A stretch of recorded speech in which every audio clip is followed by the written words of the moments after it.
Die van u wat die woord saamgebring het, ek wil hê dit saam met my oopmaak vanmôre. Net gou. Op Psalm 24. Psalm 24.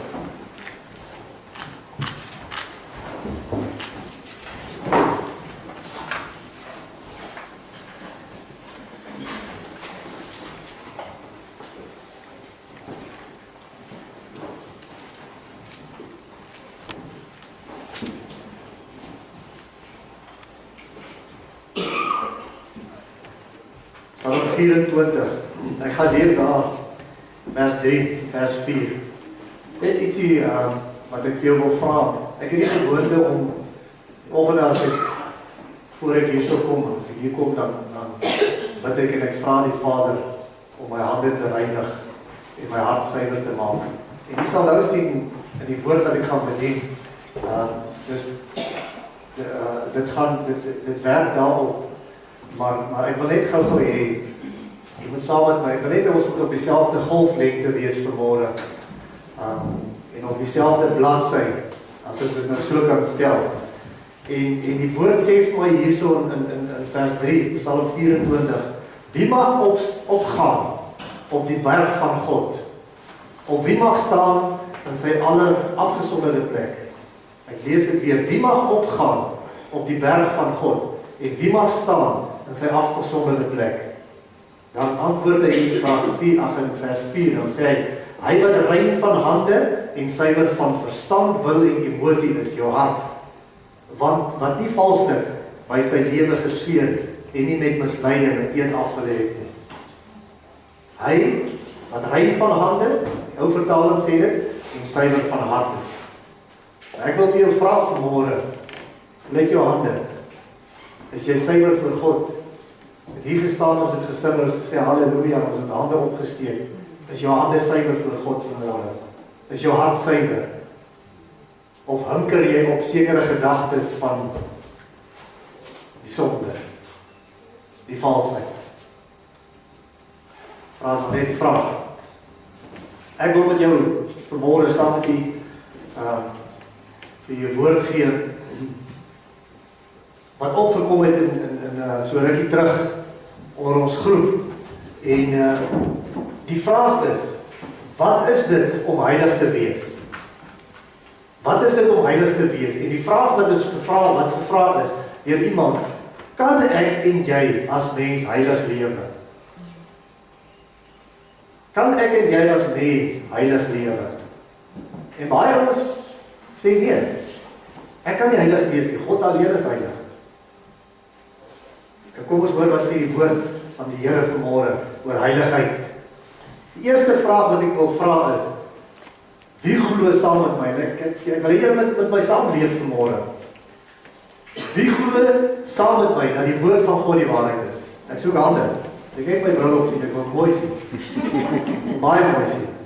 Wie glo dat die woord van God die waarheid is? Hier so 'n paar, nie almal nie. So van julle glo nie dat dit waarheid is. Want as jy dit geglo het, dan sal jy hand opgesteek het. Right. Kom ons gaan aan. Die tweede ene. Wie wil sy lewe so lewe soos wat Yeshua dit gelewe het op aarde? Sê net my mic so bietjie sagter asseblief. Wie wil sy lewe so lewe soos wat Yeshua Jesus dit gelewe het op aarde? So hande. Ek wil. Ek wil my lewe so inrig soos wat Jesus Christus dit gelewe het op aarde. Right. Kom ons kyk net gou. Kom ons net het mooi gesien nie. Ja, die keer is daar meer hande. Dankie, jy kan my hande laat sak. Nou, kom ons kyk dan wat sê die woord omtrent heiligheid. Ons het nou gesê, ons glo die woord. Meeste van het gesê, jy vat vir hom. Ongeag wat 'n vertaling dit is. En die meeste van u het gesê, of so te sê almal het gesê, ek wil my lewe so inrig, soos wat Jesus Christus dit op die aarde gedoen het. Yeshua. As ons gaan kyk, kom ons lees saam in Markus 2. Open jou woord. Markus 2.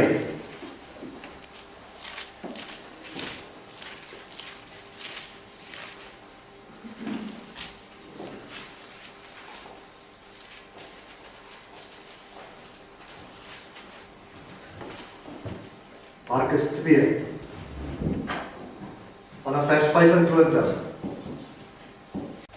Is ek op die regte plek? Yeshua sê vir hulle, het julle nooit gelees, dat wat Dawid gedoen, nee, ek is nie op die regte plek, ek is nou heel van my wys hier af. Duidelik kom steel nou. Is dit Markus, is dit nie Lukas? Kom dink ek is Lukas. Daai maak nie vir my sin, ekskuus julle. Ja, Lukas, ekskuus.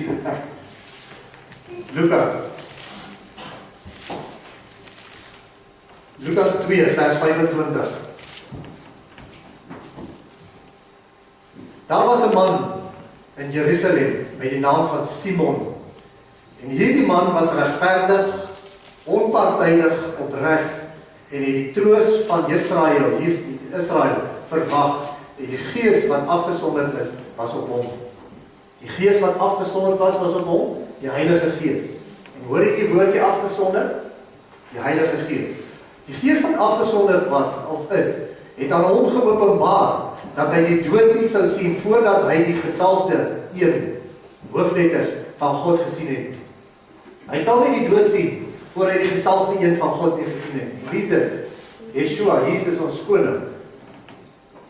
Gelei deur die Gees, het hy in die tempel gekom en die ouers ontmoet, wat die kind Yeshua aangebring het, om met hom te doen volgens die opdrag van die wet. En hy het hom in sy arms geneem, en goed gepraat van God en gesê, nou my meester, laat u slaaf in vrede gaan, volgens u woord.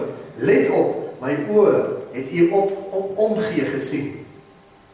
Hom, wat u voorberei in die teenwoordigheid van al die volke, 'n lig vir openbaring aan die ander nasies en die gemanifesteerde teenwoordigheid aan u volk Israel.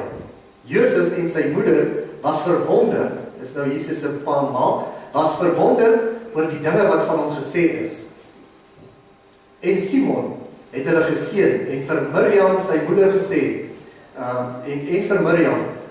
gesê, let op, hierdie een is bestem vir die val en opstaan van baie in Israel, en bestem as 'n teken wat weerspreek sal word.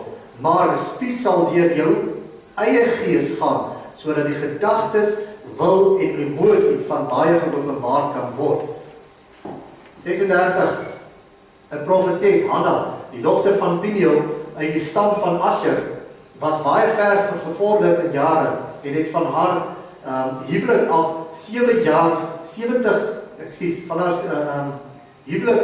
7 jaar lang saam met haar man gelewe. Sy was 'n weduwee van ongeveer 84 jaar oud, so sy was al afgeleë en oud gewees. Sy het nie die tempel verlaat nie, en met 'n vas en gebed nag en dag gedien. So sy het voluit vir die Here gelewe. Sy het in dieselfde uur daar gestaan en God gedank en aangaande hom gepraat met almal wat die vrymoedigheid van Jerusalem verwag het.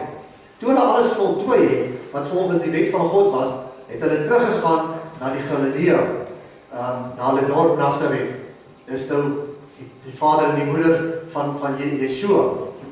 En die seun, Jesus, het gegroei en sterk geword in die gees, en hy is gevul met wysheid, en die onverdiende guns van God was op hom.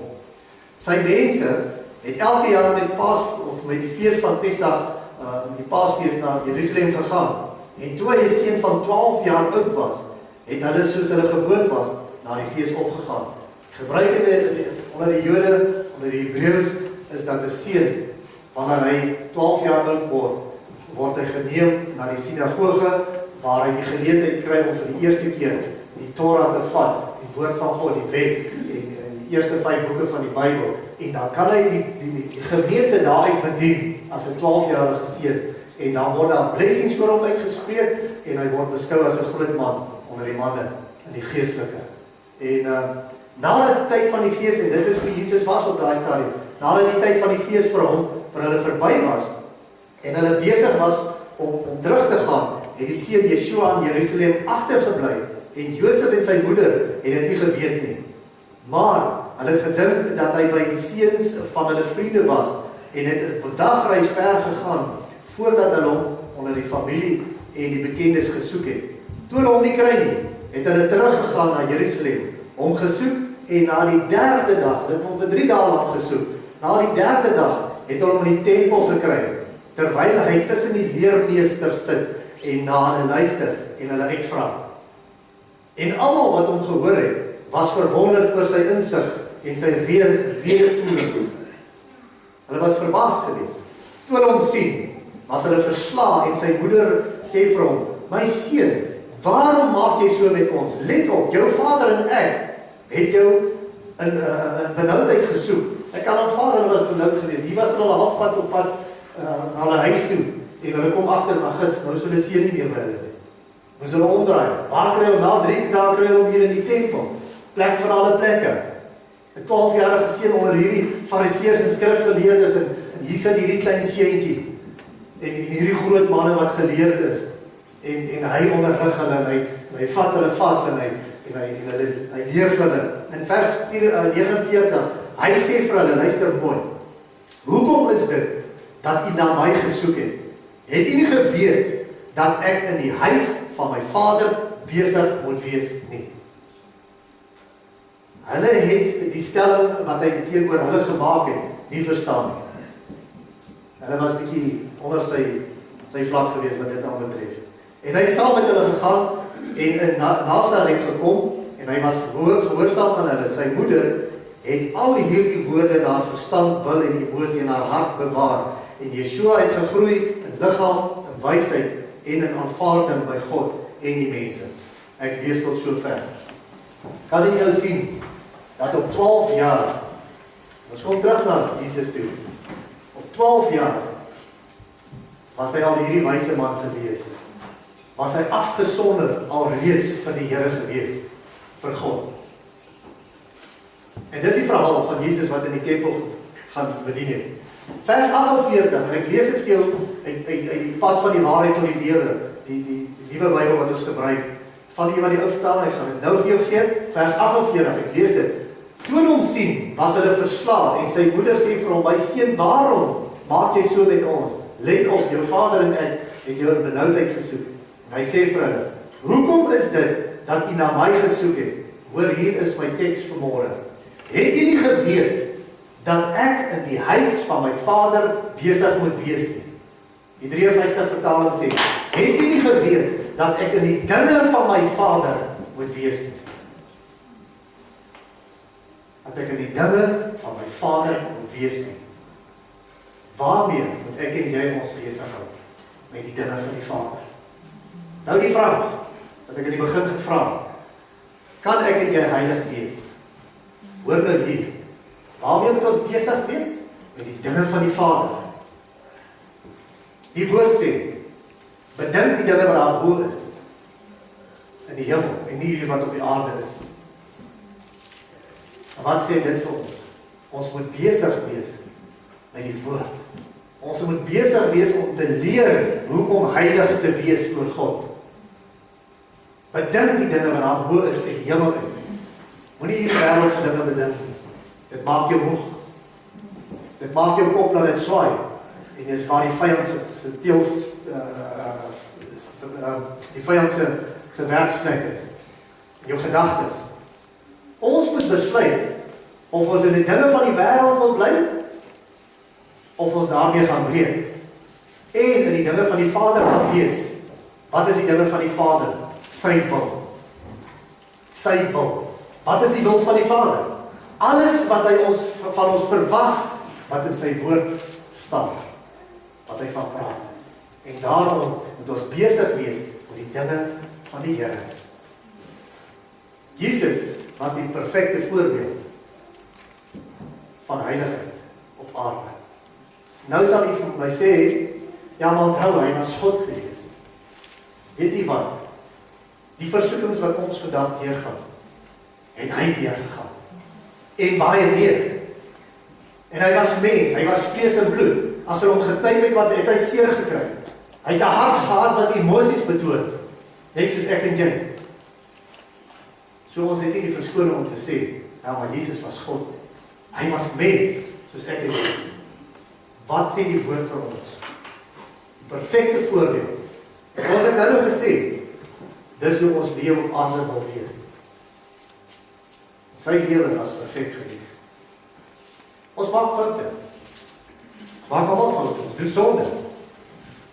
Maar weet jy wat? Om heilig te wees is ander ding. Hy het alles aan ons oorgegee, hierdie Jesus van Nazareth. En hy sê ook iewers in die woord, dit is nie te moeilik om na te kom, hierdie dinge te doen nie.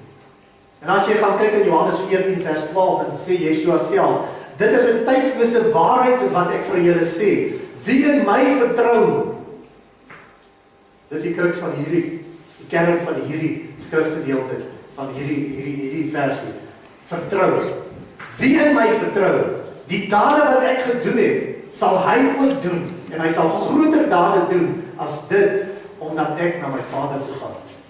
Hoor julle wat sê? Hy gee dit vir ons oor, om dit te sê, dat ons sal groter dade doen, as wat hy gedoen het. Ons moet hom net vertrou.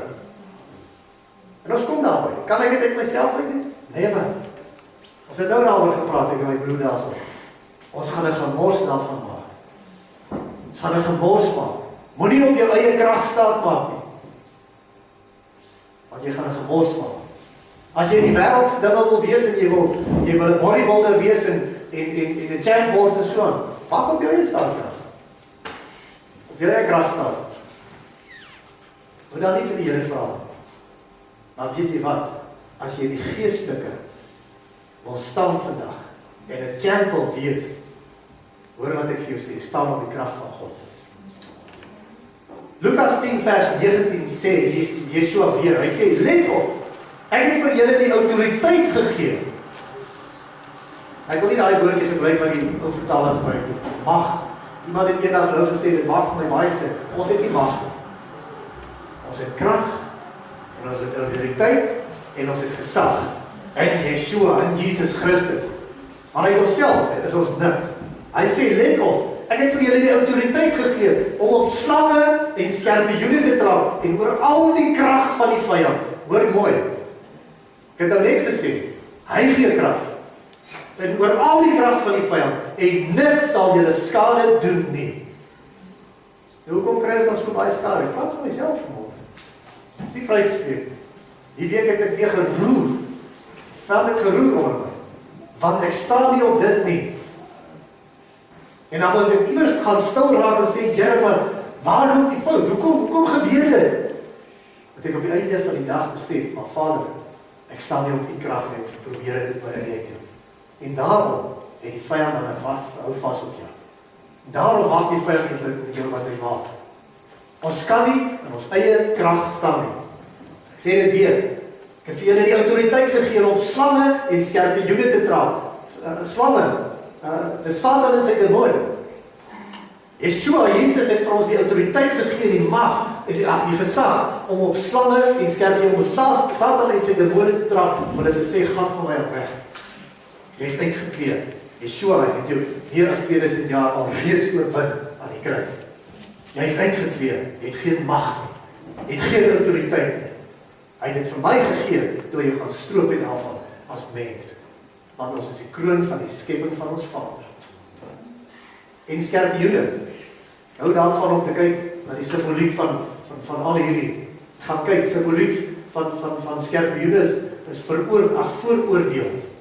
Dis my, ek weet nie wat sy naam sluit vir jouself, maar die beskrywing daarvan is, dit is 'n waarskuwing van die teenwoordigheid, hoor mooi, van 'n lasterlike persoon wat met oordeel in sy hart loop, ten einde almal om hom te vernietig. Dis 'n skorpioen. Praat nie van hierdie ons wat ons moet beskerm daar nie, die polisie.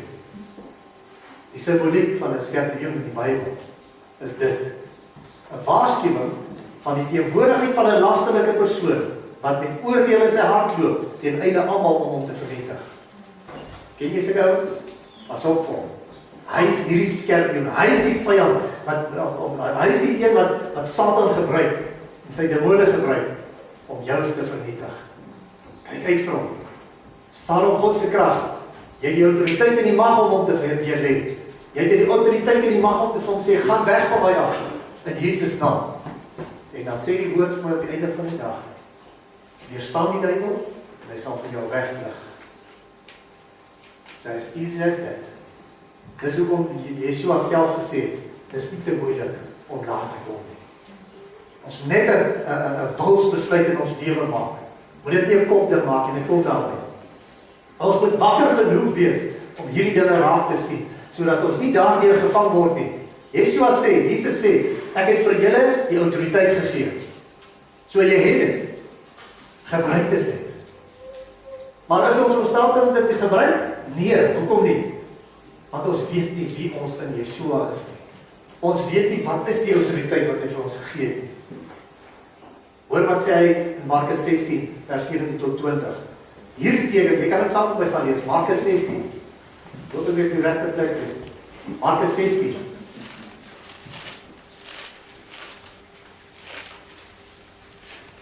Ek lees uit die nuwe Bybel. Markus 16 vers 17.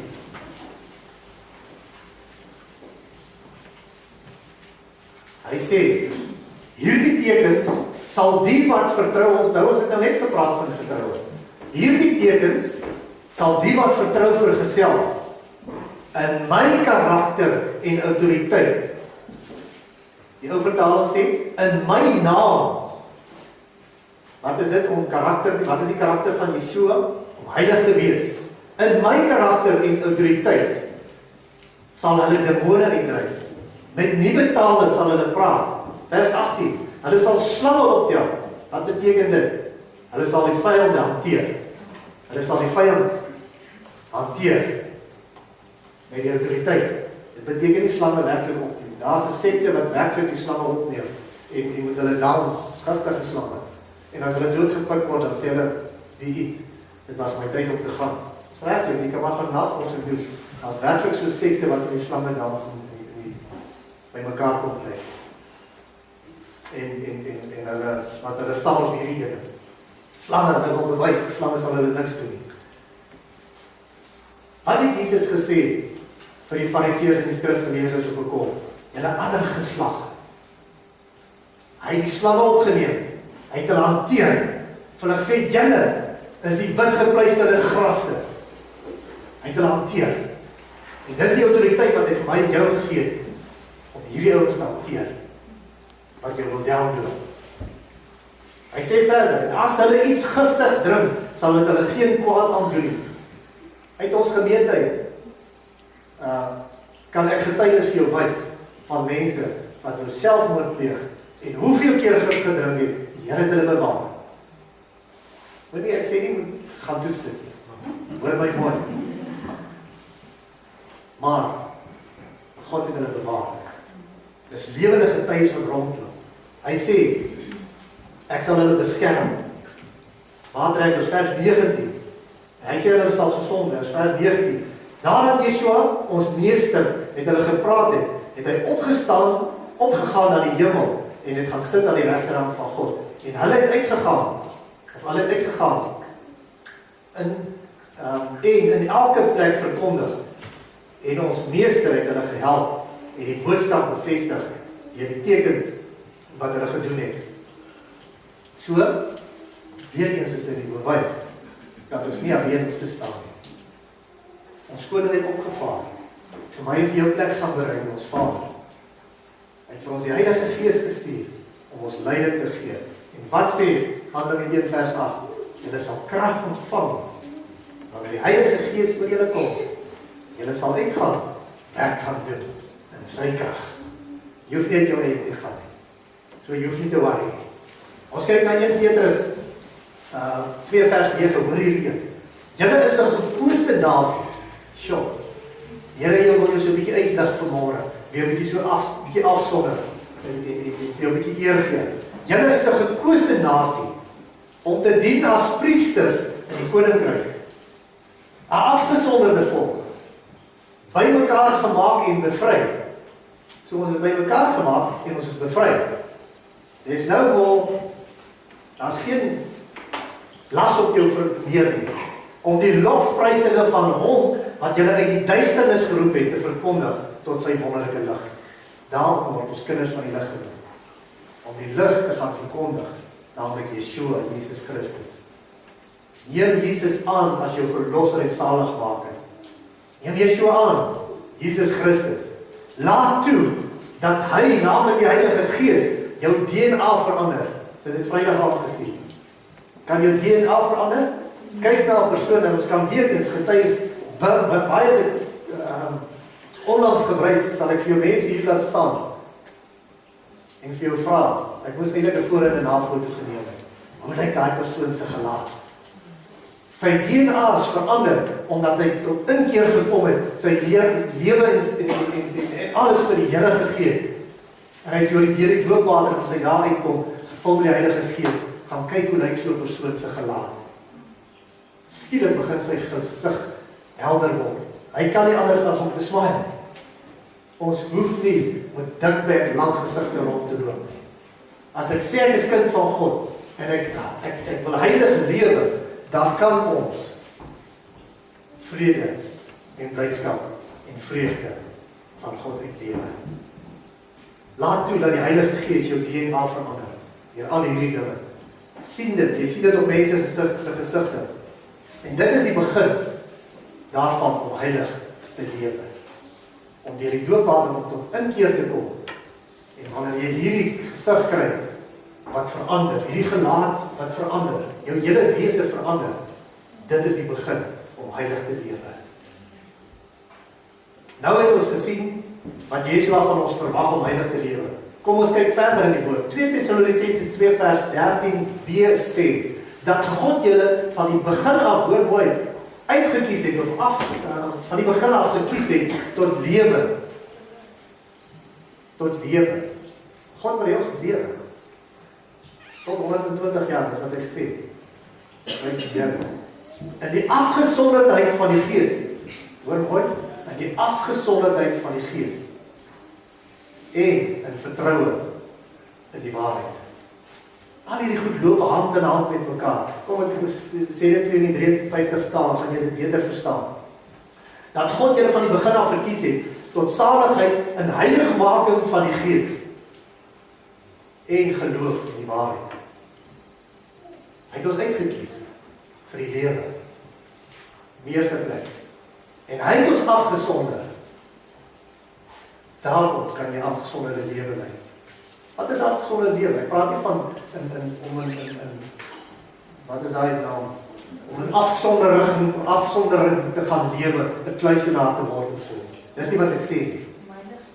Om heilig te wees, om daai lewe te soek, om 'n verhouding met hom te hê, met die koning van die konings. Om elke dag met hom te gaan afsonder. Te sê, Here, my hele lewe, my hele wese, my alles, wy ek aan U. Alles aan U en niks van my. Daar's 'n woord wat sê, Johannes 3 vers 30, wat sê, minder van my en meer van God. Ek sê, alles of niks van my en alles vir God. Dit is om heilig te lewe voor God. Ek skiet verder kort, hoor my woord. Hoor wat sê God self, ons kom by God. Dan sal die mense vir my sê, nou maar, wat van Ou Testament, wat van Nuwe Testament, Ou Verbond, Nuwe Verbond. Hoor wat sê hy in Levitikus 11 vers 44. Jy kan dit saam met my gaan lees, dis 'n eentjie, 44 vers 45. Levitikus 11 vers 44.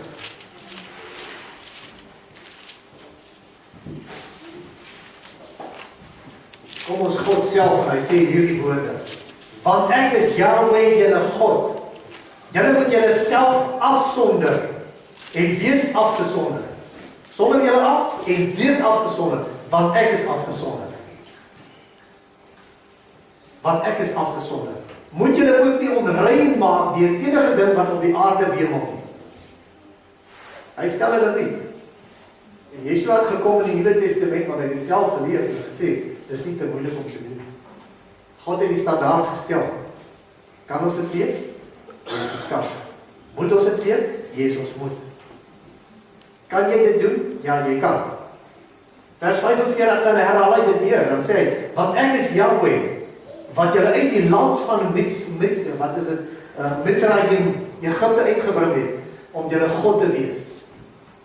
Julle moet daarom afgesonder wees, omdat ek afgesonder het. Hy sê dit in 2 verse na mekaar. Hy herhaal dit, dat ons dit kan hoor. Ons moet afgesonder wees, ons moet heilig wees voor hom. Die 53 vertaling sê, wees heilig, want ek is heilig.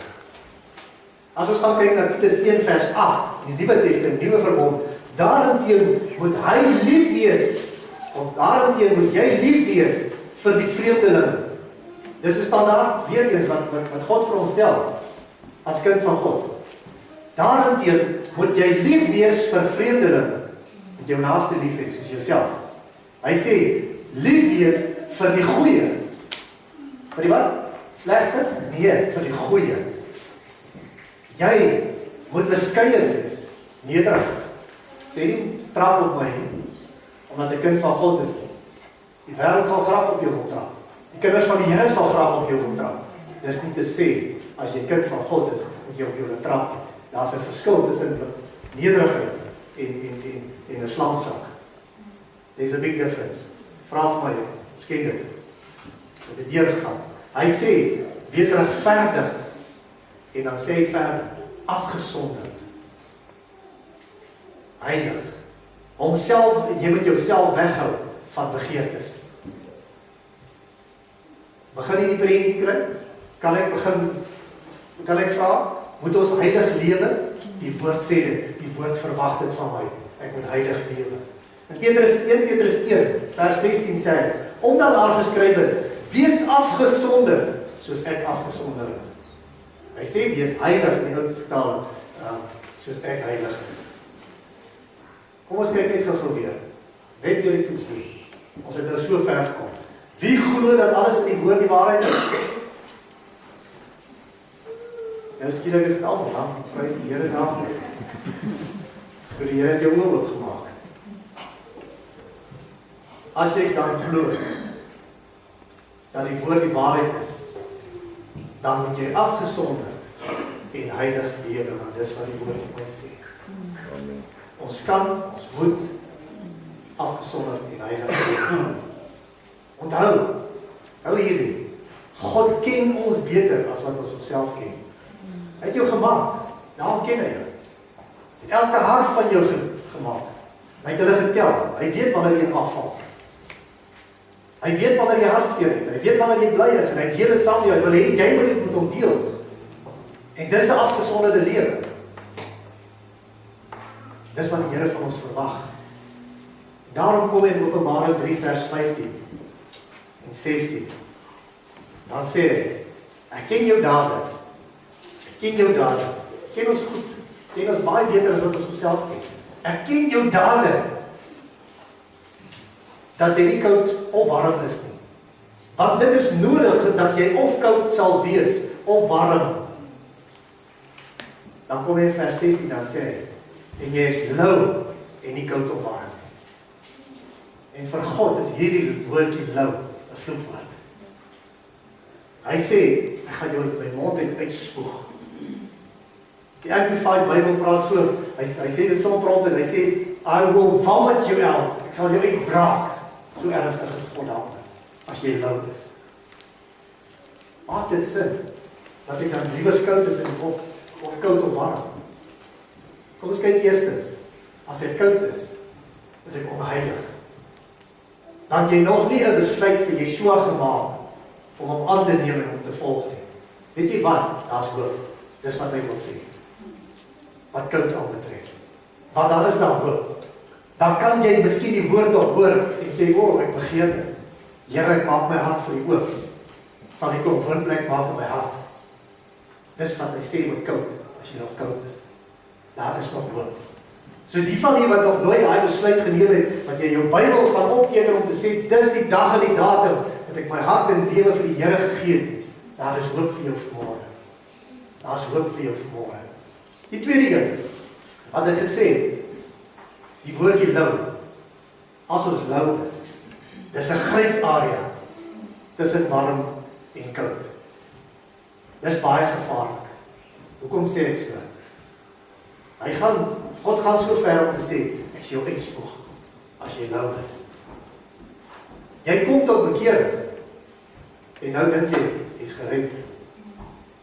Nou dink jy, ek kan maak net wat ek wil. Ons gaan so ver, hulle ken die Bybel so, hy het tot inkeer gekom, en hy ken die Bybel so goed, beter as ek en jy saam. Maar weet jy wat?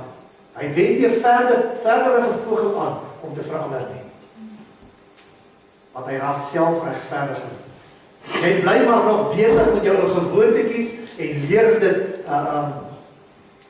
jy leer net daaruit om jouself te begin regverdig. En haal jy dit nog in die woord uit ook, om jouself te regverdig oor jou gewoontetjies wat jy nie wil afleer klaarmaak van. Jy kom gaan verder. Jy lees Bybel, en jy ken hom op die punte van jou vingers, maar jy self leef dit nie uit nie. What's the use? What is the use? As jy op die punte van jou vingers ken, maar jy leef dit nie uit nie. Daar's geen vrug van bekering nie. Jy lyk so heilig, en jy begin later aan jouself glo dat jy so heilig is. Maar intussen vrot jy van binne af, want jy het nog nooit werklik by die Here uitgekom het. Jy woon mannekampe by. Manne? Jy woon mannekampe, vroue is julle nie uitgesluit nie. Julle woon vrouekampe by. En as daar uitnodiging gemaak word op die kampe, dan is jy by elkeen. Jy gaan uit vir elke uitnodiging. En jy kom op 'n haai naweek. Sien jy eens verkeerd, jy hoor my woord. Hoor wat ek vir jou sê vanmorgen. Jy kom op 'n haai, praat nie van haai van kompetpak en al die goeders nie. Ek praat van in die gees. En dis lekker. Dis lekker. Want ons is op hierdie, ons is aan die brand, ons raak weer, want die vuur word net weer aangesteek in jou. Volheid vir die Here te lewe op hierdie kampe. En dis 'n moed, en dis vir my nodig, en dis hoekom ek elke jaar gaan bywoon. Maar dan kom jy by die huis, en dan kom die eerste ou golfie, en hy slaan jou, en hy vloer jou teen die grond. Ek wil vir jou sê, in hierdie 2 weke wat verby is na die mannekamp, hoeveel manne het na my toe gekom en gesê, pastoor, bid vir my. Dinge raak te veel. Sê, waar is jou vertroue? Jy het dan so haai hier teruggekom. Jy het dan nagetuig toe jy terugkom en sê, o, wat die Here vir my beteken en gedoen. Waar is jou vertroue? Nou moet die pastoor of iemand anders weer vir jou bid. Waar is jou eie vertroue in God? Die krag wat hy vir jou wil gee. Ek wil vra, hoeveel manne van ons gemeente, van ons denominasie, was op die mannekamp? 14. Aanskrif vanmorgen. Kyk hoe lyk dit. Nou vra ek jou vanmorgen, as die manne nie eers na die samenkomste van die gemeente kom nie, hoe moet jou huis dan nie lyk nie? Wat het geword van, ek in my huis ons sal die Here dien?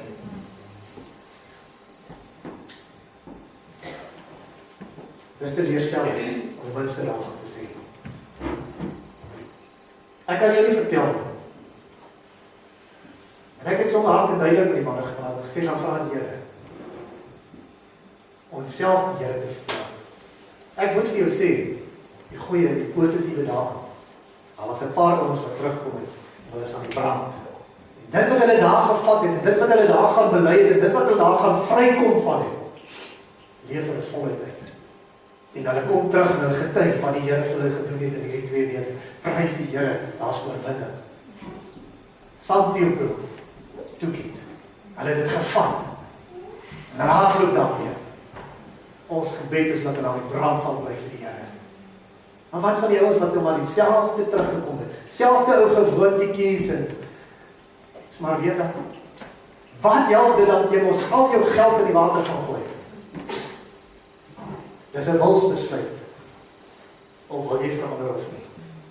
Daai is nou. Hy is nou. God sê hy gaan vir jou uitspoeg. Weet jy wat? Dis 'n kopbesluit. Ag nee, dis nie 'n kopbesluit nie. Dis 'n wilsbesluit, 'n hartsbesluit. Want jy die autoriteit van God het. Ons maak keuses. Hulle kom terug van die kamp af, lekker aan die brand. Wat het hy gesê daaroor? En ek gaan dit nog baie gebruik, en julle gaan nog vir my moeg word daaroor. As dit 4 voeltjies op die draad. 3 besluit om weg te vlieg. Hoeveel bly oor? 4. Hulle het 'n besluit geneem om weg te vlieg. Hulle het nog nie gevlieg nie. Wat wil ek vanmôre vir jou sê? As jy sê, en jy sit dit op Facebook, ek in my huis, ons sal die Here dien, kom lekker warm aan die brand van die kamp af. Jy het 'n besluit geneem, jy het dit nog nie begin uitvoer nie. Daar waar die tekkie die teer slaan, waar jy die besluit moet maak om te sê, ek gee die eerste tree. Ek gee die eerste tree. Van nou af sal ek voluit vir die Here lewe. Van nou af sal ek heilig lewe. Dis 'n besluit wat ons almal gedoen het. Al 14 manne op daai kamp het dit geweet. Waar is hulle? Waar is hulle vanmôre? Kyk hoe sit ons hier. Kyk wat die meerderheid, hoeveel vrouens is hier teenoor mans. Weet jy wat? Met so 'n onveranderde attitude, sê God vir jou, hy gaan jou uitspoeg. Nommer 3, as jy warm is, dis waar ek wil kom stilstaan vanmôre. Om warm te wees vir God is om heilig te wees. Matteus 6 vers 33, my vrou se gunsteling woord. Maar soek eers die koninkryk van God en sy onpartydige opregtheid. Soek eers sy opregtheid of sy geregtigheid, soos 53 vertaling sê. Soek eers sy onpartydige opregtheid. En al hierdie dinge sal ook vir julle bygesit. Watter dinge? Goedheid en guns. Voorsiening. Dis alles dinge wat die Here vir jou sal bysoek. Maar ons moet eers sy koninkryk soek. Ons moet eers begin heilig lewe. Dan sal al hierdie dinge vir jou reg. Onpartydig, opreg. Sjoe, dis 'n harde ene. Kan ons dit lewe? Ja, ons kan. Ons moet dit lewe. En dan kom God en hy sê, God sal jou help om heilig te lewe. Hy verwag nie dat jy dit alleen moet doen. En hoe doen hy dit? Filippense 4 vers 13 sê, ek is tot alles in staat deur Yeshua, Jesus Christus, wat vir my die krag gee. Nou wat het hy gesê? Hy gee vir jou autoriteit. Hy gee vir jou die krag. Jy moet hom net vertrou. Nie 'n kopbesluit maak nie. Maak 'n wilsbesluit. Ek vlieg weg. Ek begin opstaan vir die Here. Ek hoef nie heilig te lewe uit my eie krag uit. God sê dit nêrens nie. Want dan gaan ek in elk geval 'n gemors maak. Dan gaan ek lou wees. Dan gaan hy jou uitspoeg. Plaas al jou vertroue in die Meester Yeshua. Sy Gees wat hy gestuur het toe hy opgegaan het. Hy vir ons gestuur. Hy sal vir jou die leiding gee. Daarom sê hy, daar wil hy die boventrek gevul is met die Heilige Gees. Hy gesê kom en gesê in vers 8, Handelinge 1, julle sal krag ontvang wanneer die Heilige Gees oor die afgesonderde Gees oor julle kom. En julle sal uitgaan en my werk gaan doen. So, om weer die vraag te antwoord, kan ons heilig lewe? Ja en nee. Ja, alleen as ek afgesonderd lewe vir hom en in sy krag dit gaan doen, dan kan ek heilig lewe. En dan moet ek heilig lewe. Dis 'n vereiste. Ons moet heilig lewe. En as ek die antwoord nee kan gee, om te dink ek is heilig en op my eie krag te steun, gaan jy dit nie maak nie. Want dan jy nog net besluit geneem, maar dit nog nie begin uitvoer. Ek sluit af. Ek sê weer, 4 voeltjies op die draad. 3 besluit om weg te vlieg. Hoeveel bly oor? Nou steen die reg antwoord, né? 4. Maak 'n besluit, maar moenie dat dit 'n besluit bly. Maak 'n lewensbesluit, maak 'n wilsbesluit. En daar het ek vir jou in die begin gesê, God sê, jy moet my wil uitlewe. Wat is sy wil? Dat jy sal heilig wees vir hom. Afgesonder elke faktor van jou lewe. In jou besigheid, in jou geestelike, in jou huwelik, in jou alles. In jou huisgesin. Wees afgesonderd vir God. En jy sal sien hoe floreer jy. Moenie dat jou geestelike lewe net 'n besluit wees nie.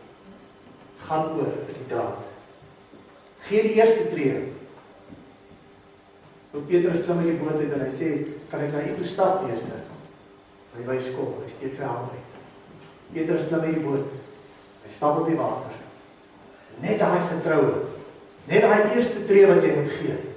En jy sal sien wat gebeur. Jy sal op die water loop. Maar weet jy wat?